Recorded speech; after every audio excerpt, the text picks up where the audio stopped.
Are the Chicago Bulls going to be buyers or are they going to be sellers at the trade deadline? We're going to be talking about what it means for the Chicago Bulls to be buyers and also, too, what it would mean if the Chicago Bulls are going to be sellers at this upcoming trade deadline.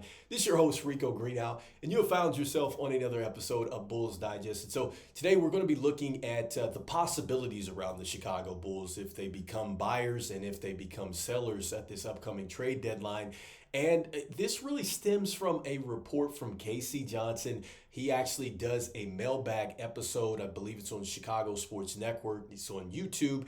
And he is essentially asked about the possibility of the Chicago Bulls maybe making moves around maybe Vuce and LaVine, and just really with the situation that is going on with the current record of the Chicago Bulls and where they sit in the standings, if anything is going to happen. And so you can go out and you can read up on this on Bleacher Nation. And so they actually have a link to the video, and you can see it in full what Casey Johnson has to say. We're actually going to be looking at a portion of this and what he had to say. And so just paraphrasing, but this is Casey Johnson. He's saying, look, everything I'm hearing around the league remains that the Bulls are going to be sellers at the trade deadline. He's also saying that, the Bulls have come to a point where this franchise is tired of being stuck in the middle, which is exactly where they are this season. And he also says that the Bulls understand how deep this first round pick is and is in 2025, and they'd like to keep it. And he also says that this is why you're hearing names like Zach LaVine and Vuce being available. And so starting with the top again, to put this in more context, he also says that, things are fluid.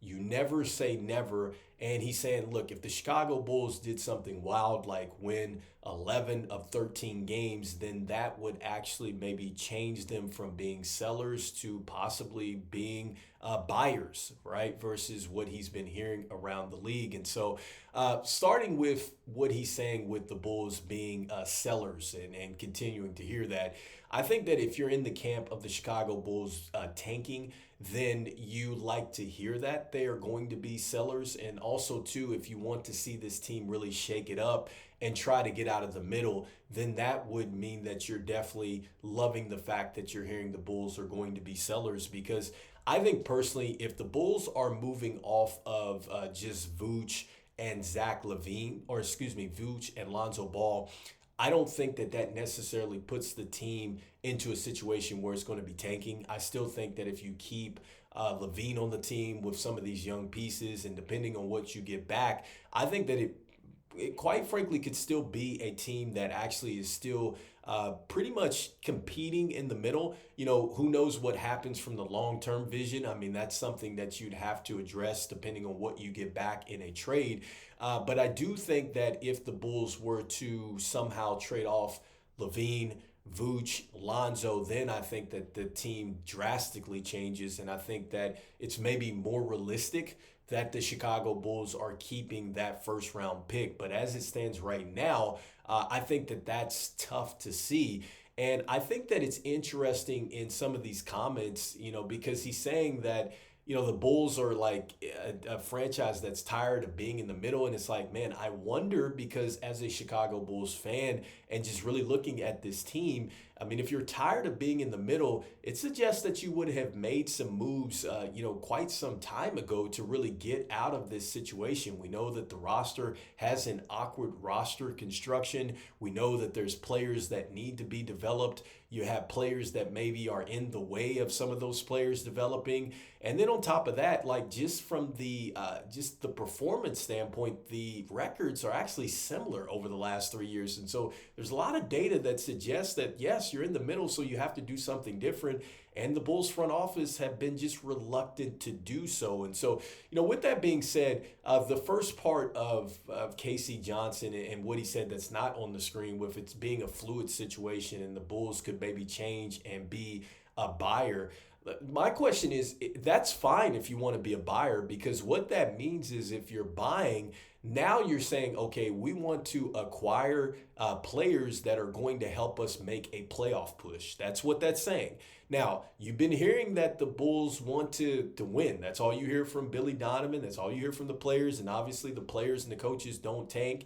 And then also, too, we're not hearing too many rumblings around deals and stuff like that. We'll hear something here and there, and who knows what's what. But we've heard that it's been very quiet around the Chicago Bulls lately. And so if you're going to be a buyer, that's fine. But what exactly are you going to move in order to put yourself in a situation to be a buyer that you can get some pieces back that help you really help this team not just win now, but helps you more so for the long term, because that's the biggest concern. And so when I look at a player like Torrey Craig, I mean, obviously I think that that's a player that you could move on from. I'm not sure that you could move him and really get something drastic back that's going to help you, kind of push forward and get out of a play-in situation. But who knows? I mean, obviously we're not in the front office there, but it's like, what other players would you be willing to part ways with to really get yourself into that position? Because, is it going to be Kobe? Is it going to be Ayo? Like, I mean, that obviously is going to open up maybe with more things what you're going to bring back. But again, how are you shaping this roster to where it's going to help you win right now? Because I think that if you take both of those players off of the roster, with these current players, I mean, I think that maybe that kind of takes away from your long term now, because you have brought Josh Giddey over here, and I'm assuming that Kobe White and Ayo and Modest, like, that's all part of the youth movement. So you're kind of tearing that down a little bit. And so, that be the biggest question there. And just going back to, just you keep hearing about Vooch, you keep hearing about Zach LaVine, and I totally get it. And one of the things that Casey Johnson says is that, look, I think that with Vooch, he's more likely to be moved because of the contract, and also too because of the fit, which I totally agree with that, because a team like Golden State could absolutely use Vooch. They already have the players around him to really help with what he really kind of lacks defensively. And then offensively, I think with Vooch, he provides like just a straight plug and play for them. And it would work perfectly with Steph Curry and him setting screens and things like that. But in making a deal like that, the Golden State Warriors right now, I think that they would have to send out 3 players to get them. And the Bulls have guaranteed contracts, which means that you're either going to have to get another team involved or you're going to have to do something there. And so that's going to be interesting. Lonzo Ball, which I don't think was mentioned in this video, but I think that Lonzo is definitely a player that can certainly be moved, because he's on an expiring contract and he's been playing great. He's been knocking down 3-point shots, and he's increased his minutes. He's already shown that he can be a starter. I've said this several times that he reminds me of a Sean Livingston. With Zach LaVine, the contract and the CBA, I think, is really what the issue is. It has nothing to do with what Zach LaVine is doing as a player. It has nothing to do with how he is as a teammate. I don't even think it has anything to do with the injury concerns. I think that that's ridiculous too, because I know he's been injured before, but I think he's turning the corner from that, and he's having a great year at this point. And so between him, Vooch, and Lonzo, look, they've done their part as far as really increasing their trade value.